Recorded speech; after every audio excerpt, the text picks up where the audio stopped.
Israel, Israel this. Then all of a sudden he switches it up, and now it's given to the Gentiles? Because you don't have any understanding. And in Romans the 9th chapter, as you read down towards the 24th verse, it explains to you that those people are Israelites. Those Gentiles he was talking about were Israelites. You know? It's one big letter. Yeah, yep, it's one big letter, yep. Back in Romans 11 and 14. If by any means I may provoke to emulation them which are my flesh, and might save some of them. For if the casting away of them be the reconciling of the world, what shall the receiving of them be but life from the dead? For if the first fruit be holy, the lump is also holy. And if the root be holy, so are the branches. Salakia. And if some of the branches be broken off, and thou being a wild olive tree were grafted in among them, and with them partakers. The wild olive tree, that's in Jeremiah. The wild olive tree is talking about Israelites that fell off and didn't circumcise their children, so they were wild. Because the olive tree represents Israel. All right? Yeah, give me that. This is Jeremiah chapter 2 verse 21. Yet I had planted thee a noble vine, wholly a right seed. How then art thou turned into the degenerate plant of a strange vine unto me? Yeah, so you became strangers. That's why Peter referred to you Israelites as strangers. Let's go. Where you at? Go ahead. Jeremiah 11 and 16. The Lord called thy name a green olive tree, fair and of goodly fruit. With the noise of a great tumult he hath kindled fire upon it, and the branches of it are broken off. For the Lord of hosts that planted thee hath pronounced evil against thee, for the evil of the house of Israel and of the house of Judah, which they have done against themselves to provoke me to anger in offering incense unto Baal. Yeah, so you became a wild olive branch. So that's what Paul is talking about. All right, go ahead. Romans 11:17. And if some of the branches be broken off, some of the branches that were broken off were these Jews that knew that they were Jews that didn't accept the Messiah. They were broken off. They didn't get this mystery, this riches. Go ahead.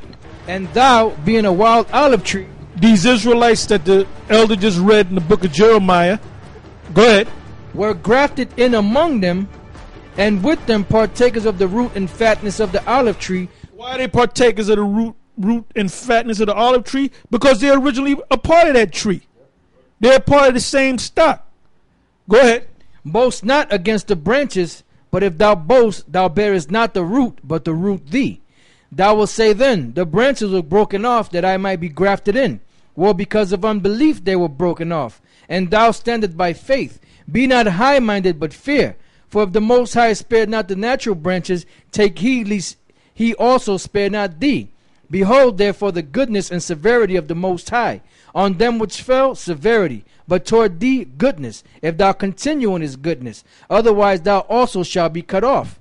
And they also, if they abide not still in unbelief, shall be grafted in. For the Most High is able to graft them in again.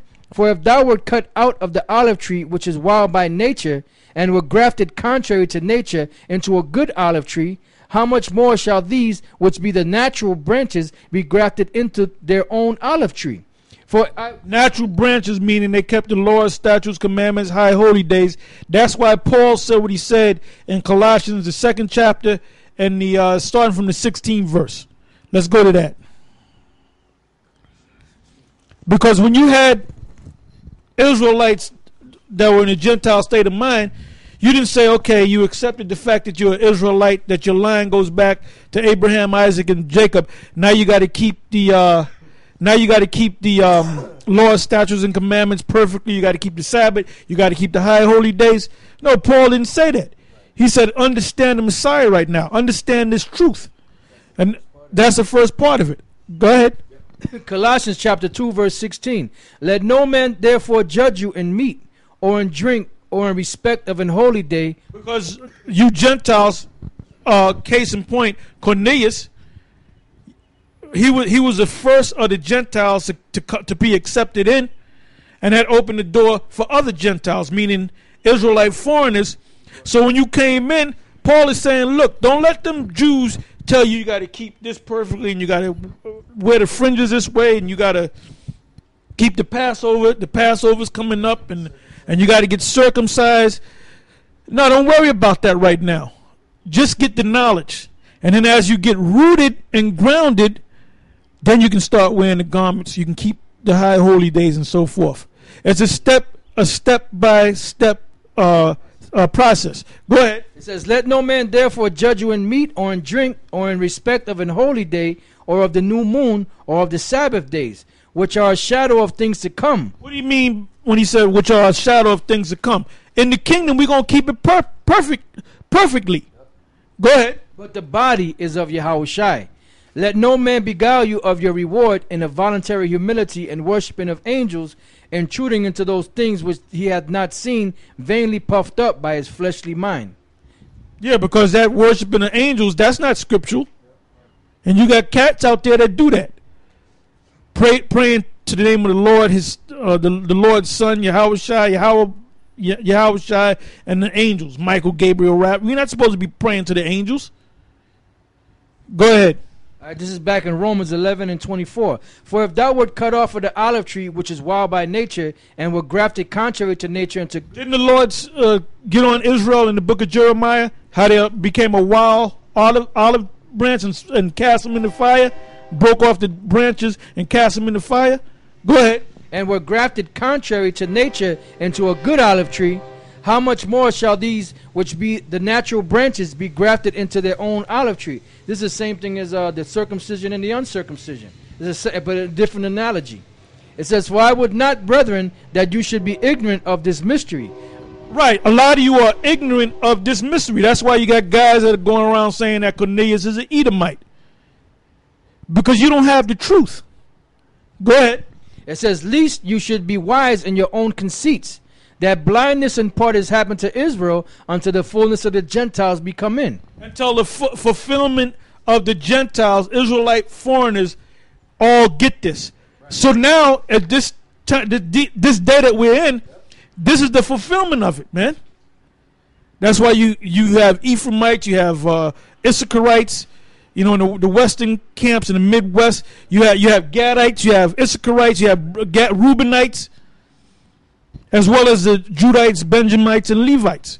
Go ahead. And so all Israel shall be saved. What does it mean by the all Israel? The Gentiles, the wild olive branch, all right, the lump, the root,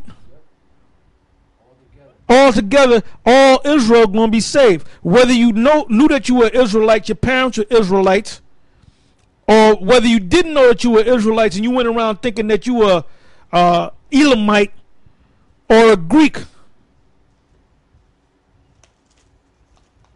Let's go from there to the book of First Maccabees, because I want to show you when this really started happening.